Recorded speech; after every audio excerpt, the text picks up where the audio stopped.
John Maynard Keynes, né le 5 juin 1883 à Cambridge et mort le 21 avril 1946 dans sa ferme de Tilton à Firle, est un économiste, haut fonctionnaire et essayiste britannique. De notoriété mondiale, il est le fondateur de la macroéconomie keynésienne. Le keynésianisme, la nouvelle économie keynésienne, le néo-keynésianisme ou le post-keynésianisme sont issus de son œuvre.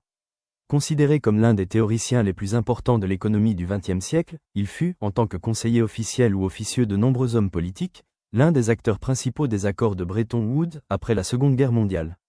Jeune, il rencontra aussi le succès en tant qu'auteur, avec l'écriture d'un livre sur le traité de Versailles intitulé Les conséquences économiques de la paix, publié en 1919, et la rédaction d'articles pour des journaux et des revues. Sa première somme théorique fut le traité sur la monnaie, mais son œuvre majeure est sans conteste la théorie générale de l'emploi, de l'intérêt et de la monnaie, 1936, livre qui, après d'autres, s'en prend à la loi de Say, l'un des fondements du laisser-faire. La force de John Maynard Keynes réside dans le fait qu'à la différence de ses prédécesseurs, il élabore une théorie nouvelle ainsi que les outils conceptuels nécessaires à la mise en place de politiques économiques alternatives, à une époque où la crise de 1929 ravage l'économie internationale et résiste aux politiques conventionnelles. Ces travaux sont notamment utilisés après la Seconde Guerre mondiale dans le cadre de la mise en place de l'État-providence.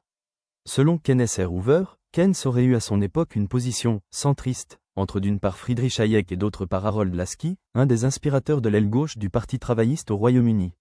Il est souvent considéré comme ayant donné aux sociaux-libéraux britanniques la théorie économique qui leur manquait. Ses héritiers, notamment les penseurs du courant néo-keynésien dit de la synthèse néoclassique qui prédomina longtemps aux États-Unis, perdirent, de l'aveu même de leurs partisans, une grande partie de leur influence à partir du début des années 1980 avec la montée en puissance du monétarisme et de la nouvelle économie classique, qui promouvait alors la déréglementation financière. Cependant, la crise économique de 2008 à 2009 sembla entraîner un regain d'intérêt pour sa pensée, tant dans la version sociale libérale de la nouvelle économie keynésienne que dans des versions plus hétérodoxes, telles que le post-keynésianisme ou encore, en France, l'économie des conventions.